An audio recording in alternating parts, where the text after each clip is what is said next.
Hi, I'm Richard Ferguson from Killy Consulting. As the momentum for returning to work is picking up pace, more and more people that I'm talking to are sharing some of the personal and collective organisational issues that they're facing. And this is a complex problem, and some of the simple operational solutions, about protocols, about days in versus days out, are probably not quite hitting the mark. And that's because I think the reality is this is a strategic opportunity rather than an operational problem to solve. And there are so many questions that I'm hearing people ask and trying to find answers to that I thought it was maybe just worth sharing some of the things that I've heard.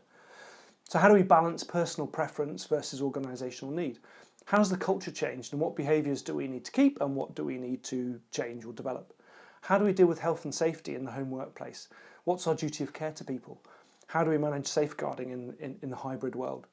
How does pay and reward need to change to reflect this new way of working? This new way of working means that some people are working too hard, always on, others are getting away with not working hard enough. So how do we effectively manage performance and ensure appropriate productivity? How do we focus on outcomes rather than activity? How does profile and promotion work out when some people are going to make choices which means they're not as visible, not as well known, not as present as they might have been? How do you lead an organisation or team that's not present over the longer term?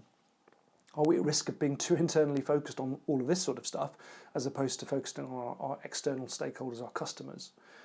How will we define the cost benefit of hybrid working, and more importantly, how do we realise these? And I suppose lastly, and the big one is this way of working truly sustainable over the longer term? So many questions, and the breadth of these questions I think highlight for me one of the key challenges, which is there are lots of competing perspectives on what is right or wrong, and often these views are coloured by our own personal experiences, as you would expect. So if you're a leader and virtual working from home has worked well for you and you've benefited and enjoyed it, then you're probably going to be more comfortable operating in that way moving forward and thinking about how you structure that, and clearly vice versa. But because it's been seen as an operational challenge, I think management to decide the way forward and what we do, engaging and understanding and how people feel and think and what they might want, I don't believe has been quite as comprehensive as it could have been or would like to have been, and that's why so many of these questions are beginning to come to the fore. I think the second point I'd make is that whatever solution or solutions that you come up with need to be holistic and reflect the fact that organisations are complicated, complex systems. If you fiddle with one part of the business, that has a knock-on impact in another part of the business. So let's work from home. How do we manage performance? Defining days, 2 days in, 3 days at home, as a working protocol is fine, but how does that reflect the culture and behavioural norms that have been developed over the last 18 months? Does it need more or less management time, and is the current structure suitable to support that? And probably finally, what are the working practices and processes? Are they fit for purpose for this new way of working and focused on delivering the appropriate level of productivity?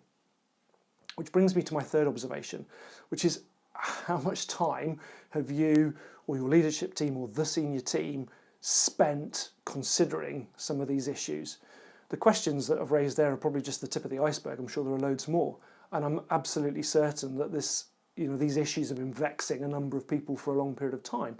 But how much real quality leadership effort and time has been spent exploring the opportunities that this creates, talking about some of the questions, beginning to answer or create some of the answers, and thinking about the implications for the organisation and for the people? My guess is, and my experience from my conversations, is not as much as you would have liked. And that's completely understandable because, the world is moving fast, businesses are busy, there's lots going on, and, we get sucked into the operational daily grind of just resolving and living and working and solving those problems. So it's understandable that we don't spend that time in a strategic or leadership context.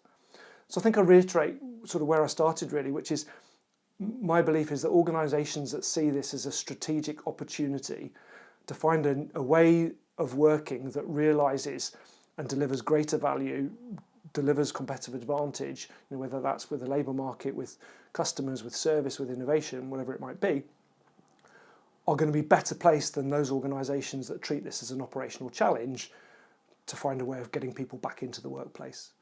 And I think, it requires a really concerted leadership effort and a focused piece of work to do that. And I think there are probably 3 steps.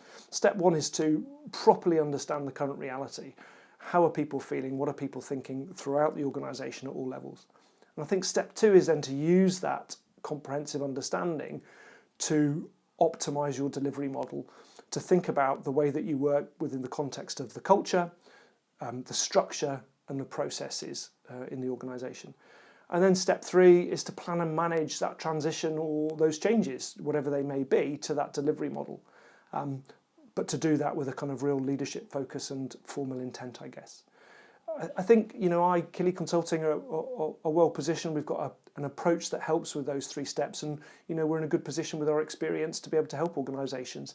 So I think if you believe this is an opportunity that you'd like to realise, then please do give us a shout. We'd love to help. But regardless, it's a challenge we're all facing, and I think good luck. We're all doing it slightly differently, and I wish you every success. And thanks again for listening. Cheers. Bye bye.